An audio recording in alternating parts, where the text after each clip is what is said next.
welcome to a new project on the channel. And this is part of something I've been thinking of doing for a while.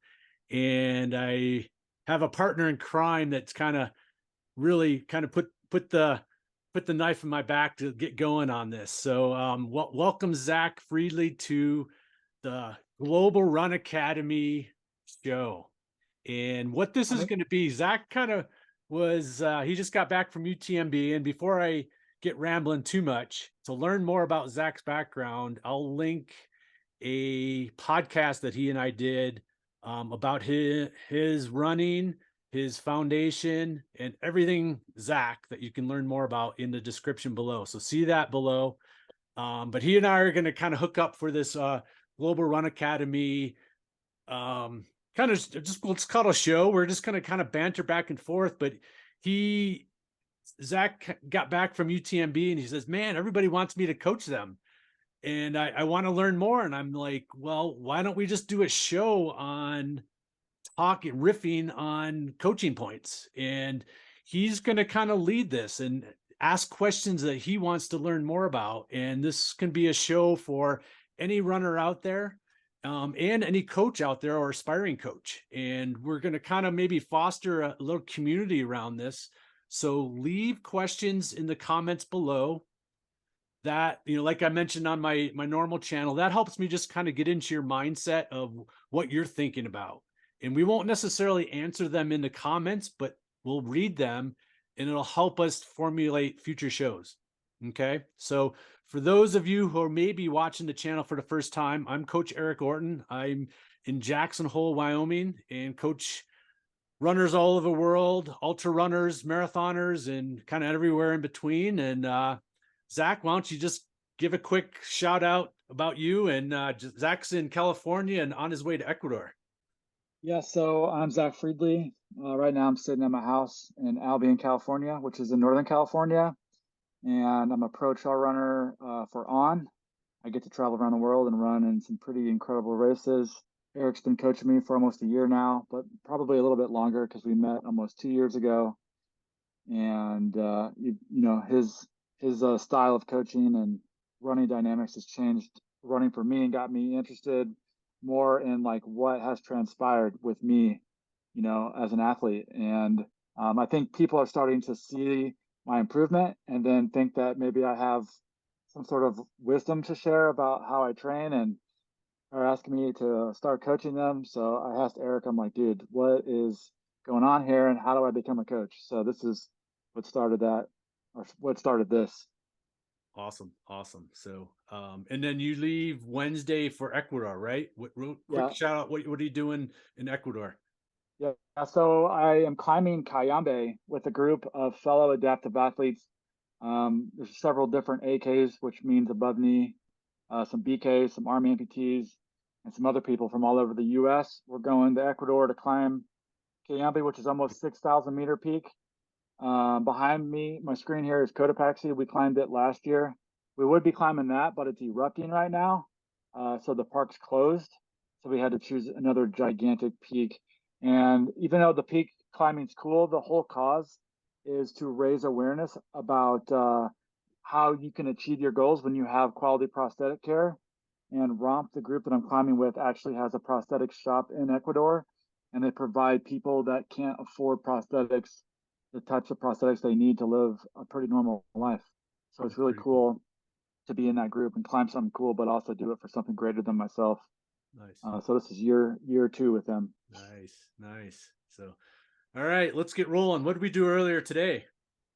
Yeah, so I woke up to a text from you that said, "Hey, the Golden Trail series is on," which I thought was tomorrow. So I was really glad that you sent me that text, and we watched the live stream of all those awesome runners out there crushing it. Yeah, It's 26K like, at Mammoth Lakes, California. So, how far is that from you? I think that's like 8 hours away. Oh, that's it's California's yeah. huge. Yeah. I always forget how spread out things are there. So, um, Yeah. cool. Yeah. So, yeah, that was a pretty fun race, a 26K. And what part of what I want to do with this show eventually is to recap races. And I encourage everybody out there to kind of just, if you're not already, watch a lot of the live streams. There's so much you can learn by just watching these cool races, and the footage is getting better and better with every race. So it's especially the Golden Trail series. They do a great job. So so what did you Yeah, learn Golden today Trail was sick. watching? Anything? I mean, I learned that. Well, I already knew this, but Remy Bonnet is a hammer. Yeah. So it was really cool to watch him have success back-to-back weekends. Even, I was wondering how he was going to do that because last week he ran the Pikes Peak Ascent. I think he might have even broke the FKT on the what's that straight up one that they have there? Manitou Yeah. incline. Yeah. So that's a pretty heavy workload last weekend, and here he is now on Friday showing up again. I think I've got the results here.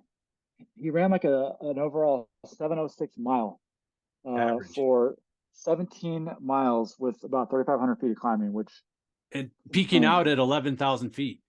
Yeah, I mean, Yeah. then you have the altitude as Yeah. well. Yeah. And then I don't know if you saw the females, but was it Judith, Judith Wider? I and mean, she she was was second place cooking. at Pikes Peak last week. So again, a good and I think they're both Swiss. I know Remy's Swiss, but I'm pretty sure Judith is Swiss as well. Well, on her thing here it says CHE, so I think that is Swiss. Yeah. So So shout out to the Swiss athletes. she was a 3-time orienteering champion Oh before wow, yeah. So yeah, so good, a good 2 weeks. And we got a shout out for Anna Gibson repping Jackson Hole coming in fourth. So she's an up and comer. So it's going to be fun to watch her, especially with her ties here in Jackson Hole. So cool. and then we've got the Golden Trail Series finale in mid-October. So maybe That's in we'll do Italy. a special show just for that, because that's almost done kind of like a cycling stage race style, where there's Yeah, yeah, multiple days trying to pull in different types of running styles um to have an accumulation or a GC, again similar to cycling. So it's a pretty cool finish and a pretty cool concept. So yeah. I really like the concept a lot. It's kind of got me excited for maybe doing it next year yeah. in Yeah. 2024. Just because it seems like it has a lot of cool energy behind it. There's iconic races that are involved in it. It's all over the world. And it just has like that it factor that you're looking for whenever it's coming to races. It's Well, and it's I'm making it excited. interesting. Go ahead. I was just to say it makes it interesting for the fans. Well, and I think for those in the audience in the US out there, they have the 50K, and then Sunday there's the VK. So there's a lot of different distances. You don't even have to be an ultra runner, so to say, to jump in these races and get a really cool experience. Yeah, I've also heard Dylan Bowman say that short trail is the future of trail running. Yeah. So, Yeah. what do you think about that? Is that true? Well, when I raced a lot back in the 90s and early 2000s, I did a lot of triathlon racing and kind of grew up in the triathlon scene in Denver and Boulder, and saw that sport mature. So I liken it very similarly where ultra running is now, where Cool. it's growing very rapidly. Obviously, Ironman now owns UTMB. So I see that trajectory of ultra running similarly as I saw Ironman back, 20-25 years ago. And what was interesting, and I'm pretty sure it's still the case now, but once Ironman expanded, they obviously that created a lot of popularity for the Ironman distance. But what they found was that the most consistent and hardcore followers were in the half Ironman distance, which goes to Interesting. what we're talking about, is that, Ironman might be that kind of that one-off, Ironman or ultra running 100 miles for the everyday person might not be sustainable year in, year out, but that half distance is. And these sub ultra running distances that have gnarly terrain are Yeah. very, very sustainable as a lifestyle. So I think that goes to what you're bringing up.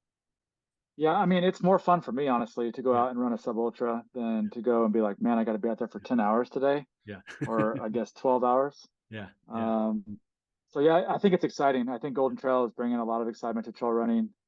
And yeah, I'm excited to see where that future goes. Well, and it goes back to my commentary on ultra development. If you are an ultra runner or looking to become an ultra runner, I think sometimes athletes jump too quickly into that longer distance and they don't have the strength and speed foundation of these shorter races to build upon. And that's really where that development is. I mentioned Anna Gibson from Jackson Hole. She just came from the collegiate ranks.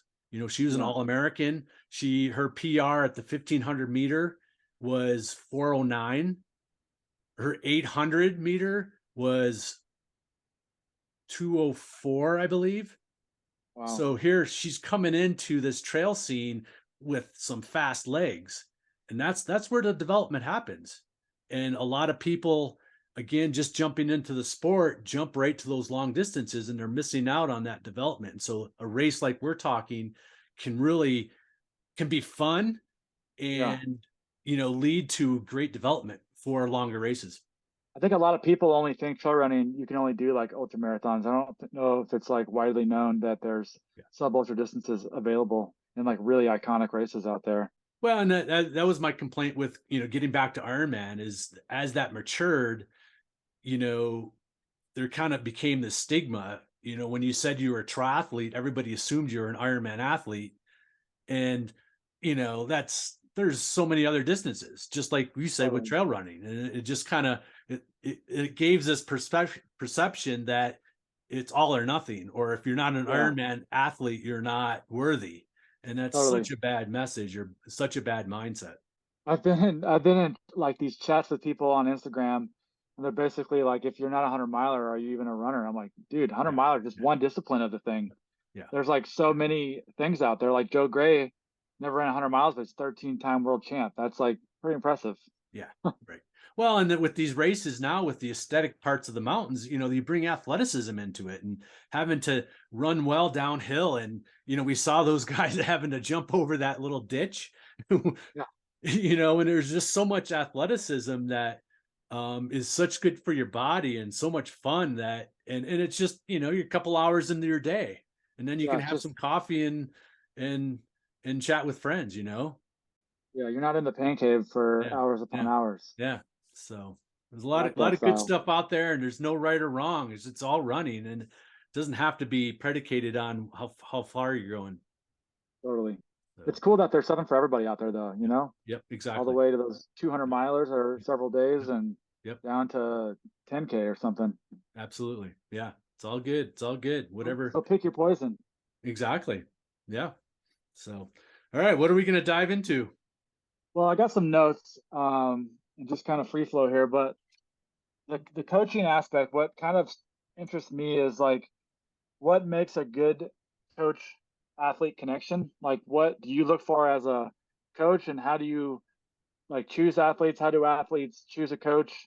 Like where do you start if you're out there just trying to figure out what it is you need? Yeah, so I think there's two sides of this. Is what I look for, but then what the athlete is looking for, and maybe more importantly, something that athletes don't think about is coaching right for them.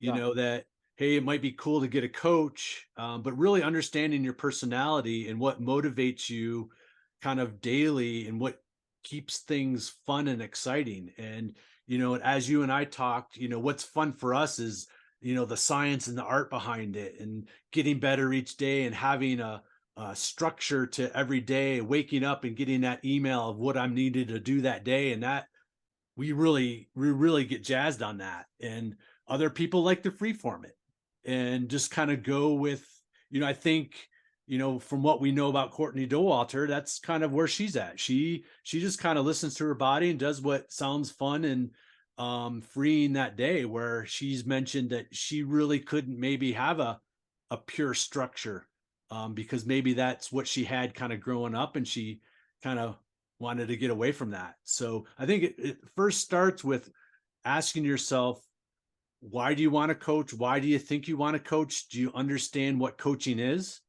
Yeah. And then be honest with yourself and really kind of dive into whether that's the best decision for you.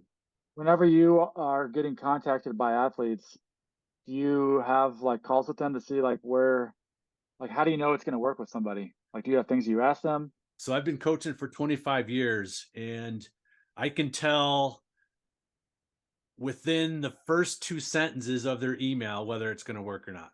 Just by the words they use, just by their demeanor, and you could say, well, who can have a demeanor in words? But you can. Your Yeah. personality comes out in your words.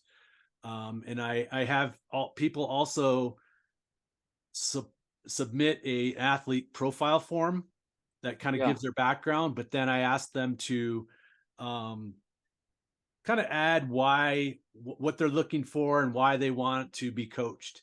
And again, that's just to force me to really kind of know if there's going to be a good fit or not.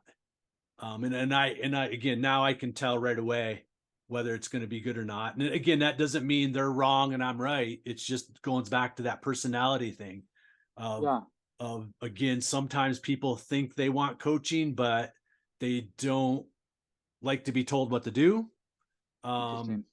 or they don't. I think the bigger maybe issue is that they don't jive well with self discipline. And I think an athlete that's a good fit with a coach has self discipline that is motivating to them. And again, it's not wrong if you don't have that, Right. but you've got to really want to have that direction from someone else. What do you think somebody looking for coaching, like as an athlete, what should they expect from a coach? Like what are like the expectations of a coach? Like, Yeah.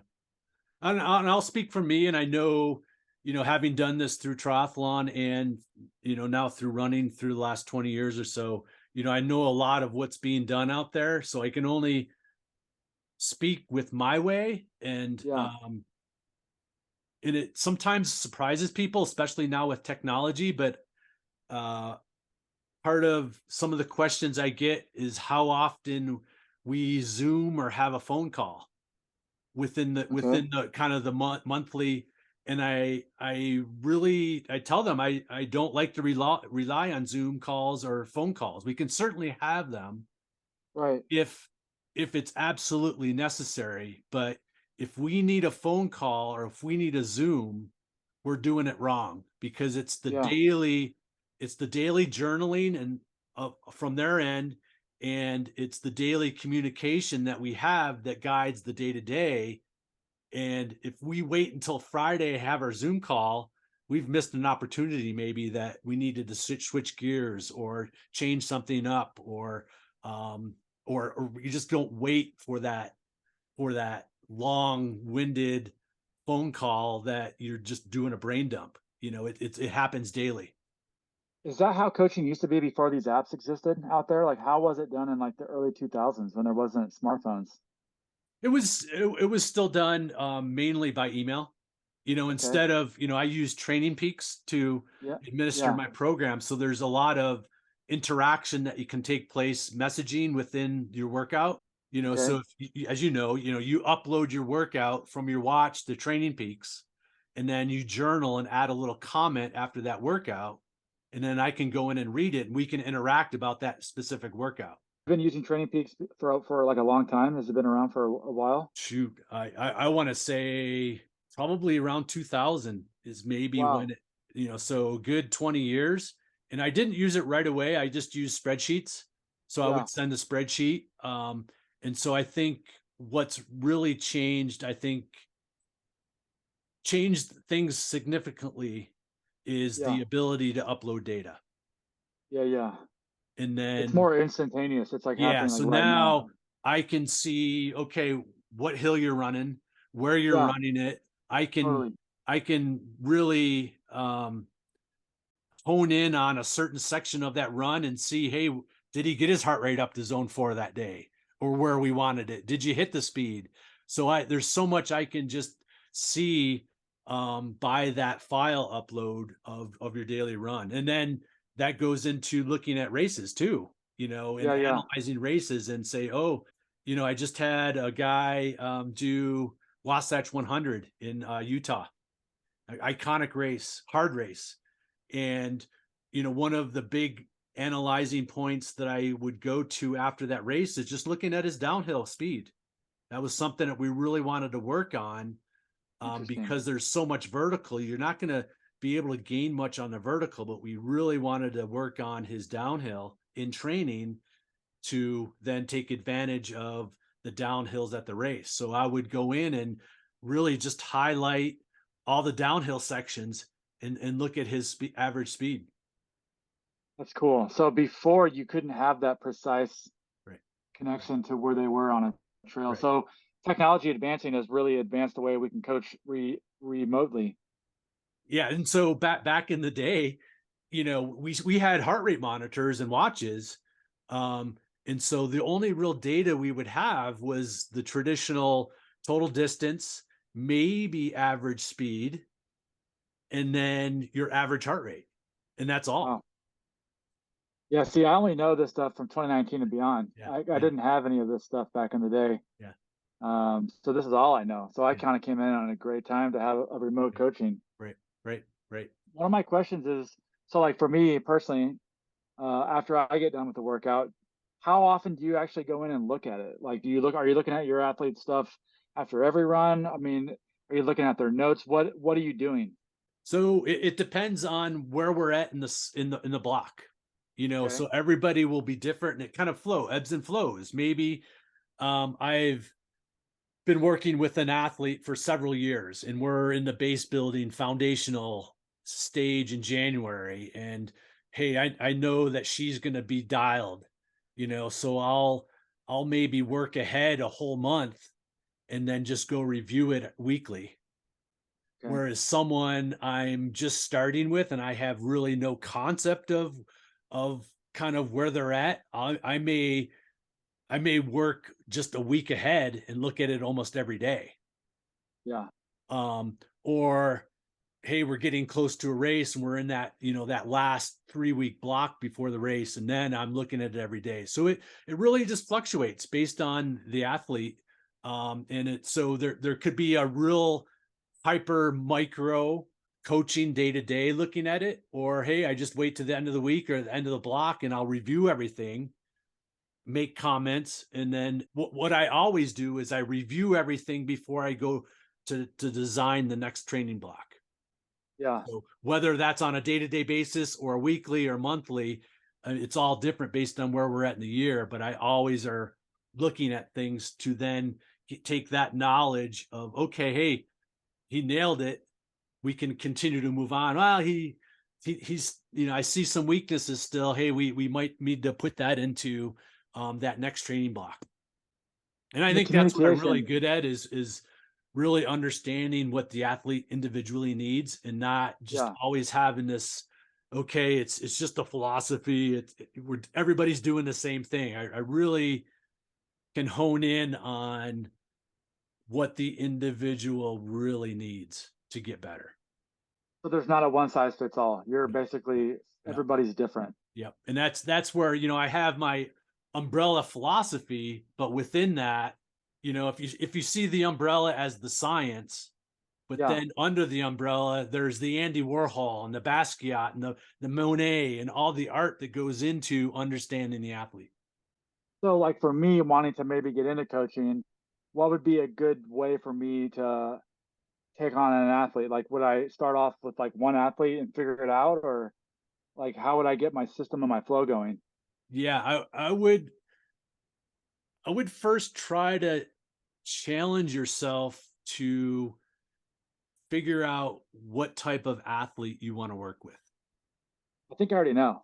Yeah, and so for using me for an example is that I've coached pros, I've coached a lot of different athletes in different sports, from professional all the way down to beginner, and I really knew kind of early on that I loved working with kind of that lower elite tier that can really, hey, there's just a lot of stuff that's missing that we can make huge improvements. And Yeah. that's what I love. And that's not all I coach, but it's what I really love. So I would say if Yeah. you already really know, seek that out. Get, you Yeah. know, I think for those of out there who are looking to start coaching, I think the biggest mistake I see those aspiring coaches make is to think they need to have enough athletes to make it a business. And if you're waiting for that, you'll never get there. Yeah. So if you say, hey, I'm a coach today, Zach, you can decide to be a coach right now.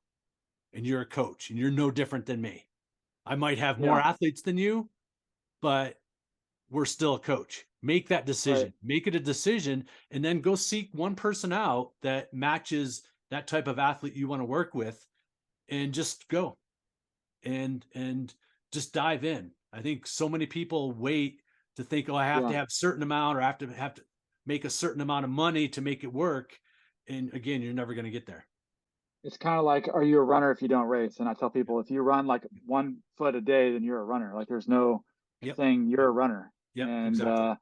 same thing with coaching. That's interesting because I think for me, what kind of got me thinking about this, and you're going to meet this person. When I was in New Zealand last or earlier this year in February, I met this guy who had a blade. He's a below knee amputee, but he never really used his blade and he didn't really kind of know where to start. So I'm like, well, let's just go on a run together. And we had some fun. So I kept it really fun. And he would like send me, oh, I went for a run today. This is what happened. What do you think? And we had this like banter back and forth where I would share some things. And now he sends me messages and he's like, kind of got some structure, used a bunch of my advice, and he's having like the time of his life. And I think that's what draws me into coaching is being able to take somebody that maybe doesn't have a love for running yet, but is like curious about it, but they just don't know where to start and like take them and get them in a position that like who cares if they're going to race ever, but like get them to where they're comfortable, maybe joining a run group like in their community, or who knows, maybe one day sign up for a race. But that's what appeals to me is getting somebody into something and like watching their love for it grow. Well, because you're already an expert in what you do. I you know what I'm saying? And so finding that athlete that can benefit most from what you've gone through is where you're going to excel the quickest. Yeah, All the science, all the nuts and bolts of the hardcore coaching will come. And that's what's great about coaching is that that learning never ends. And you can learn as much as you want for as long as you want. And that's what I love about the coaching side of things is that there's always something new to learn from science or nutrition or whatever it is. So I think that's a great start. yeah, it's fun, and I think keeping it fun is Yep. also and like exciting, is what's kind of got me interested. And maybe sometime next year, I'll have some athletes that I start to engage with on my training peaks, and Yep. I can see it being kind of addicting to see people's progress and work trying to figure things out. That's what I love about trail running is like you're always trying to figure out the solution to the challenge or whatever. Yep. There's like tweaks that we do. So that's what has me kind of drawn into it. I guess. That goes back to our earlier points about what an athlete might look for in a coach Yeah, is, in your own way, truly finding out how invested that coach is into your personal success. And I think that's huge. for sure. Yeah. Not just like trying to get a paycheck, but like also equally invested, which goes around lots of places, like for me, looking at partnerships with companies and stuff and seeing if there's like the passion and the caring part involved, to where like the money and the stuff isn't the number one driving factor has been Right. crucial for success for me in all different aspects, Yep. which is something I didn't have when I was in my 20s. I was always like money driven or something and crashed and burned a lot. Yep. Yep. My next question is goal setting. Like, do you help athletes set goals for the races, or like if somebody came to you, like let's say for me, I'm coming to you and I'm like, hey, dude, I want to sign up and I want to run Western States next year and win it. probably not on the cards for me. Would you tell me, like, how would you address that? I would, this goes back to also how I know if there's a good fit. So I would rather get an email with that goal Okay. than, hey, I'm looking for a coach. Can you help me? And I need motivation. I'm looking for a Yeah, coach to give me motivation. I don't know. I don't have any races planned, but I'm looking for someone to motivate me. Right yeah, there, that's for me, for my style, that's a red flag totally. because they th- they need to be driven. And I think this goes into why someone should seek out a coach is that they have this burning desire to achieve something and they might not know the nuts and bolts and steps to do it. And that's coach's job to take all the guesswork so they can just go out and have fun. Yeah. So I forget your initial question, but Well, yeah, no, this goes into it because yeah. I think as an athlete coming to the table, like if there's athletes out there listening and wondering if they should get a coach, you got to come to the table, in my opinion, with the will and determination to achieve your goals and not look for somebody to get you up off the couch. That's got to come from within. And even further, I found that that specific goal needs to come from within. You know, it's again, it's another red flag. If I need to help the athlete choose races, I'm like, no, this should be something that you already know what you want to do. And we might work on the B and C races, but they've got that A goal in their mind of what they want to do. And again, this is just my style. I'm not saying that you need to know what you want to do. Some other people can help you, but I enjoy, and the good fit for me is those people who know what they want to achieve. They maybe don't know if they can or not, and we work from that. Yeah, I think the goal setting piece is Yeah. kind of interesting, because I have goals that are, I mean, I got a lot of goals, so I have to almost like put like a rating system on these goals, which one's the A goal and B goal. But that was a question that somebody asked me recently is like, can you help me get motivated to set goals? And I'm like, I don't know. I mean, maybe if you come to me with several goals, we can help you get there, but I don't know if I can like get you motivated, you know? So using your Western States example of wanting to win, um, I would argue, I would work within that framework. I'd say, okay, hey, let's reframe that word win. Because even if you maybe have the ability to win it, Yeah, I would argue that's a poor way to think. totally. Okay. It's like, okay, we're going to pick on the goals that you can achieve in training that we think are needed to have the ability to win that race. Yeah. And 10 people can line up and do that Oh race yeah, 10 years in a row and have 10 different winners. So totally. to have only a singular goal of wanting to win is a poor goal. You might, that might be the goal, but within that we have just as important goals that are controllable Yeah. and help us towards that bigger goal. And I think Jim Walmsley is a great example. I was just gonna bring him up, having him run his own race and those other people just happen to be there. Yeah. You know. So I thought that was really cool when I heard him.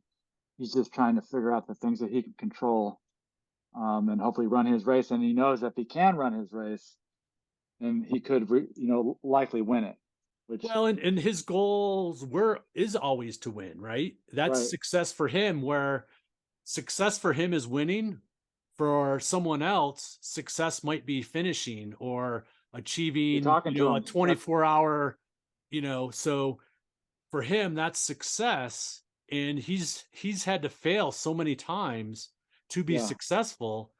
And even though his goal is to win, he puts his efforts in what he needs to do to figure things out to be able to win. So the goals are in um all the little marginal gains for him to do what he knows he needs to do to be able to win. And yeah. that's been DNF and taking wrong turns and moving to Europe. right? Totally. I Yeah. mean, I kind of resonated. I failed probably, I have more failures than so-called successes, but really, are those failures really failures or just, learnings to get to the goal? Like the goal isn't always like linear or whatever, what they say. Yep. It takes time and a process. I just sent you that video of Tom Brady. I don't know if you like watched it, but he talked about he was on this, must have been on this like stage because these like clips are showing up, but he talked about how he honed in the process, and those are the things that he can control, and he really like put a lot of energy into the process. Obviously he won Super Bowls, but it wasn't like I put all this energy into the Super Bowl. It was I put energy into these little small things that lead up to this end goal, and that's how I got the result that I wanted. And I thought that was pretty cool. Well, and that way too, that you can still be really, you can still have success based on your efforts, Yeah. even though, Jim Walmsley, again, he takes a wrong turn. Here he's winning the race at Western Stakes and takes a wrong turn. Can you imagine Yep. how much that ate at him? Man. But there's, I think the worst thing we can do as athletes with big goals is to put a timeline on that. Say, hey, I want to do X this year. Well, it might take 4 years. So is that goal really that important to you to have no timeline to achieve it? Yeah. How many tries did it take Jim? 5 to win UTMB? Or 4 at least? I've got it in my notes because I'm going to do a recap of that. I think it's 5. 2 DNFs, I want to say it's uh, 4. a fourth and a fifth, right? And well, I guess a fourth and a first. Here we go. All right. All right. So here's Western States, 2016. He was winning the race, took a wrong turn, I think at, I forget what mile, but it was in the 90s. Green Gate. It was at Green Gate. It was Yeah. mile like I want to say 78 Yeah. Okay. or in the And 80s. then the year after that, DNF. So wrong turn, DNF, 2018 win. And now we've seen he's won 2 more years after that with the course record. UTMB, Yeah. 2017, fifth. Yeah. 2018 and 2021 DNF. 2022 fourth. And then this year he's got the course record in the win. So that was what, 1, 2, 3, 4 leading up to this year. So consistency. You just got to keep showing up. Yeah. Well, and I'll maybe this is a good time to go through it. I think his quote was, what he needed to learn was to be completely screwed and work his way through it, which ultimately allowed him to work through the low points this year to Yeah. realize that that was just part of it. I And didn't know he said course that. record. What's funny is I had talked to you a couple months ago about visualizing myself, and I came at the question of like visualizing myself being successful and being this like champion runner as I'm running. You're like, dude, visualize the low moments, how you're going to respond to that. And it was like, I stopped and was like, whoa, I've never visualized myself feeling like shit or like hitting a wall or having struggles. And I did that this year. And when those moments popped up in my race at MCC, I almost smiled at myself and was like, dude, I am prepared for this, Game on. Yeah. which is really cool. Well, and with any of those races, it's not going to be, even the best of race, there's going to be low points. I Yeah. reference Ruth Croft last year at Western States. She won, and her post-race interview said she felt horrible for the first 50 miles. Can you Man. imagine that going? It's like right out of the gate, she felt horrible, and she just kept with it and finished. And I think it was like, going to get this wrong, maybe the top 3 to 5 fastest time ever. At Western? Yeah. Yeah, I think she got like third fastest time, I want Yeah. to say. Yeah. I want to say third. So here again, half of her race, she felt like crap. Yeah. And to just to keep going and to persevere and to know that it's going to turn around at some point, you've got to be prepared for that. And that doesn't mean you're having a bad race. Yeah, I think there's a lot of information out there, especially on like social media today, where people are like visualizing these like grass fields that are real cozy, and you're just gonna everything's gonna be like you just gotta visualize it. It's gonna be just like that, and it's like not gonna work. At least in trail running, it's not gonna work. So I was really thrilled that you actually kind of gave me that piece of advice, and I definitely will say stamp approval. It definitely works. Yeah, everybody's got to go back and watch that other podcast on the whole episode on Zach crossing the finish line at UTMB. So let's cut it here. Leave your review of the show in the comments. Let us know if you like this kind of this concept and this format, and also leave your questions. And Zach will be moderating your questions for maybe some future shows. But yeah, I'm this was down. awesome. I got a lot more Yeah, questions yeah. left in the tank. So Yeah. this Oh is just no, the it's beginning. endless. Yeah. And we'll just keep building on it. So very cool. So awesome. All right. Thanks everybody for tuning in. As I always like to say, over and out from Jackson Hole and over and out from, I'll be in California. and good luck in Ecuador. We'll get a report next time. See everybody. Sure.